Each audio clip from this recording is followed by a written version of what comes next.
Hello viewers, আসসালামু আলাইকুম। আপনারা দেখতে পাচ্ছেন সানাউল ওয়াজ অফিসিয়াল। এখন আমরা মাওলানা আনিসুর রহমান আশরাফের থেকে শুনবো কবরের ভয়াবহ কয়েকটি আযাব সম্পর্কে। তো বেশি কথা না বলে ভিডিওটি শুরু করা যাক। কবরের আযাব ভীষণ ভয়ঙ্কর। আল্লাহ নবী সাল্লাল্লাহু আলাইহি ওয়াসাল্লাম হাদিসে বিস্তারিত কবরের আযাবের বর্ণনা দিয়েছেন। আল্লাহ তাআলা কোরআনে বলছেন, ওয়া মিন ওয়ারাইহিম বারযাখুন ইলা ইয়াউমি ইউবআসুন। আল্লাহ তাআলা বললেন যে তোমরা মৃত্যুর পরে কিয়ামতের মাঠে পুনরায় উঠানো পর্যন্ত মাঝের এই টাইম বারযাখ অর্থাৎ কবরের এই জিন্দেগিতে অবস্থান। এই আয়াত দ্বারা কবরের জীবনের সুবুত স্পষ্ট কোরআনে পাওয়া যায়। নবী সাল্লাল্লাহু আলাইহি ওয়াসাল্লাম বলছেন, প্রতিদিন কবর, যার কবর যেখানে, তার কবর তাকে ডাক দিয়ে বলে, ও আল্লাহর বান্দা শোনো, আনা বাইতুদ দুদ, আমি পোকামাকড়ের ঘর। আমার বাপ শুনেন, যুবক আপনারাও শুনেন, আপনারাও শুনেন, কবর কিন্তু নির্দিষ্ট কোনো বয়সে যায় না বাপ। প্রতিদিন কোলের বাচ্চাও কবরে যায়, 90 বছরের বুড়াও কবরে যায়, 16 বছরের 20 বছরের তাকড়া জওয়ানও কবরে যায়। কবরস্থানে সব ধরনের লাশ আছে। এজন্য কবর ডেকে বলে, ও আল্লাহর বান্দা, আমি পোকামাকড়ের ঘর। তুমি তো সেই ব্যক্তি যে একটা মশারি ছাড়া, একটা সামান্য মশার কামড় সহ্য করতে পারো না। একটা মশা কানের কাছ দিয়ে গেলে তোমার ঘুম ভাঙ্গা যায়।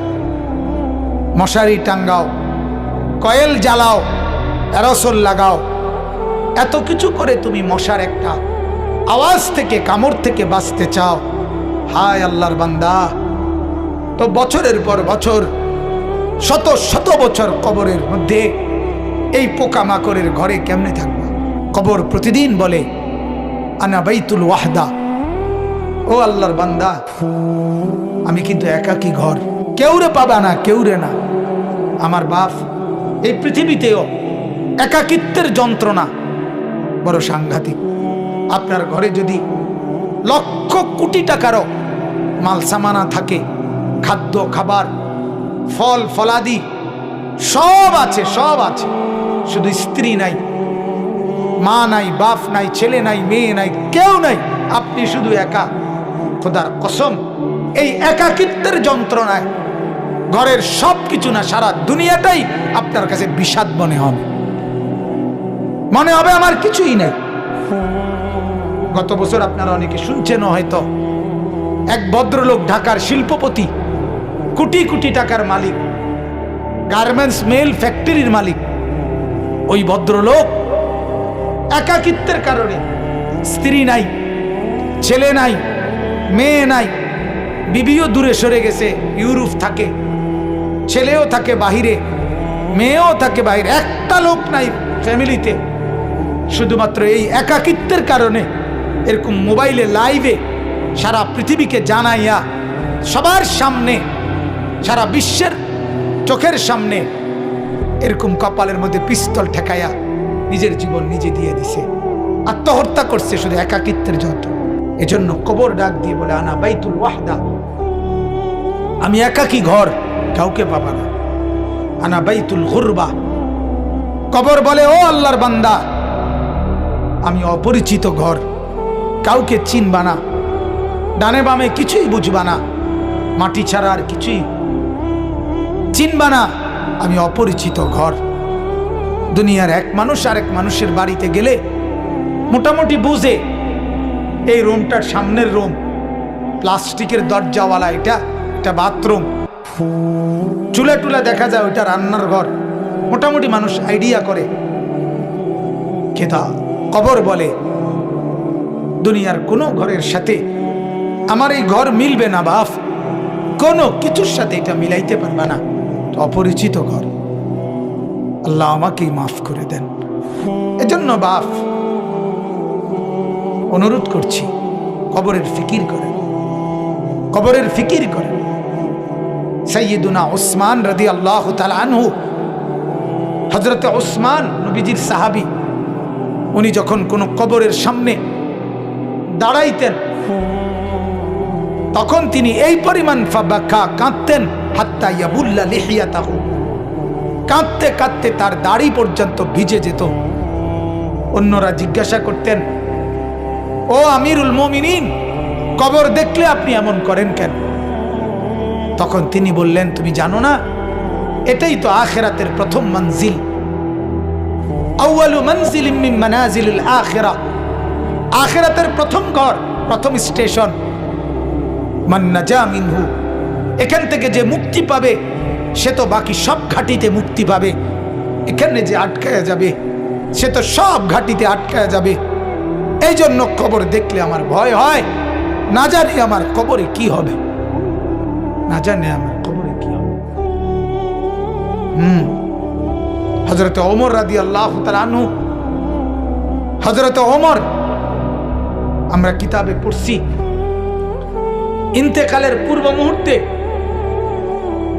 ওনাকে বর্ষা ছুরি দিয়ে আঘাত করা হয়েছিল এক কাফের বেঈমানে, নামাজ অবস্থায়, ফজরের নামাজ পড়া অবস্থায়।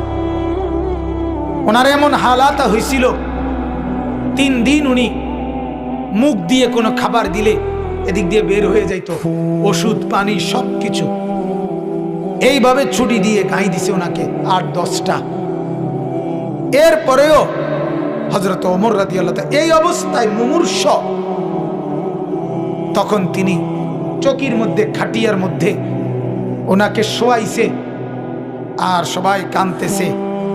উনি তখন চোখের পানি ফেলে দিয়ে হযরত ওমর তার ছেলে আব্দুল্লাহকে বলছে, আব্দুল্লাহ, আমাকে তুমি চকির থেকে, খাটিয়ার থেকে মাটিতে নামাও, আমি কবরে যাব কিছুক্ষণের মধ্যে, আমারে মাটিতে নামাও, আমার গাল মাটির মধ্যে ঘষা লাগাও, দা খাদ্দি আলাল আরদ, আমার গাল মাটিতে রাখো, আমারে মাটিতে ফেলায় রাখো, আসা রব্বি আন ইয়ারহামানি, যেন আমার আল্লাহ একটু দয়া হয়, আল্লাহ যেন আমারে মাফ করে দেয়।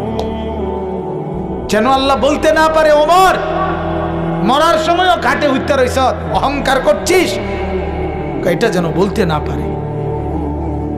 এই ছিল সাহাবায়ে কেরামের ফিকির ভাইয়া, ফিকির।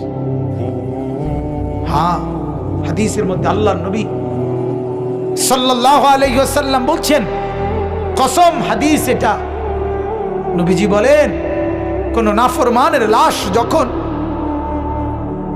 কাঁধের মধ্যে করে কবরস্থানের দিকে নিয়ে যায়, এই পরিমাণ চিৎকার করে, এই পরিমাণ চিৎকার করে নাফরমান বলে, আল্লাহর দোহাই তোমাদের, আমার লাশ ওই কবরস্থানে নিও না, আমার এই কবরে রাইখো না। আল্লাহর নবী সাল্লাল্লাহু আলাইহি সাল্লাম বলেন, মানুষ ব্যতীত আল্লাহর সব মাখলুক ওই চিৎকার শুনতে, ওই চিৎকার শুনতে পায়। এই কবরে যাওয়ার আগে চিৎকার, লাশের চিৎকার। আল্লাহর নবী সাল্লাল্লাহু আলাইহি সাল্লাম বলেন, যদি ওই নাফরমানের চিৎকার তোমাদের কানে একবার শুনতা, তাহলে পৃথিবীর কোনো মানুষ কোনোদিন কারো লাশ খাটের মধ্যে কান্দে নিত না। কারণ যদি চিৎকার মারে এই ভয়ে, তাহলে রাস্তায় পড়ে থাকতো লাশ, কুকুর আর বিড়ালে খাইত। হাদিস আমার বাপ।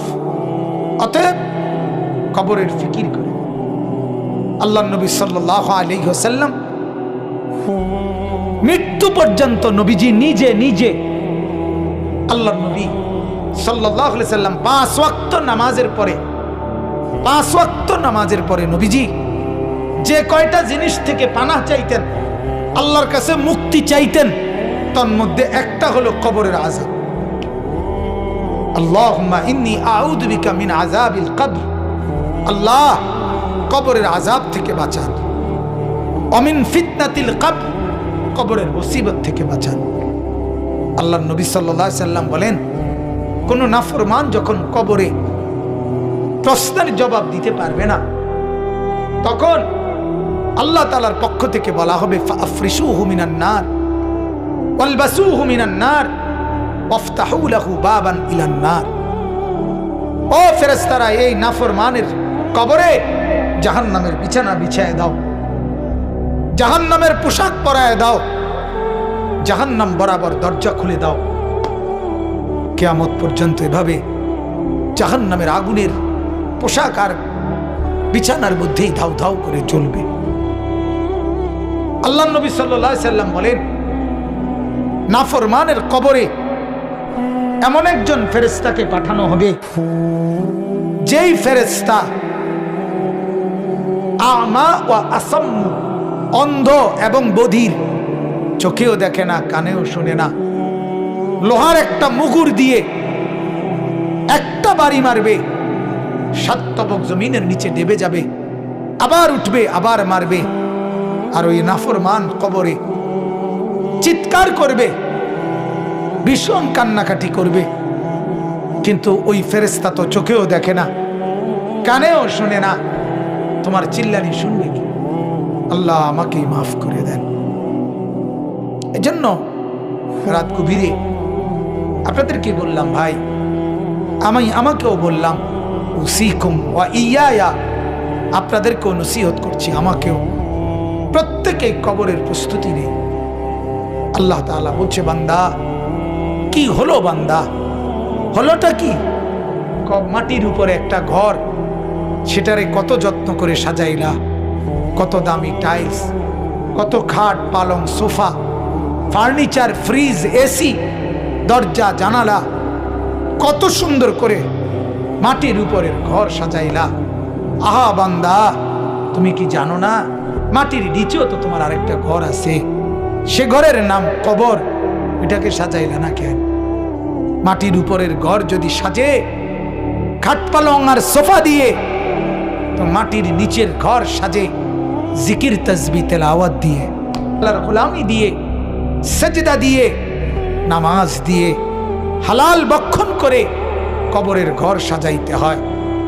নেক আমলের পুঁজি নিয়ে যদি কবর সাজান, তো কবরটাকেই আল্লাহ তাআলা ফেরেশতাকে বলবে, ফাআফরিশুহু মিনাল জান্নাহ ওয়ালবাসুহু মিনাল জান্নাহ, আমার বান্দার কবরকে জান্নাতের বিছানা বিছায়া দাও, জান্নাতের পোশাক পরায়া দাও, জান্নাত বরাবর দরজা খুলে দাও, কবরটা চতুর্দিকে 70 হাত প্রশস্ত করে।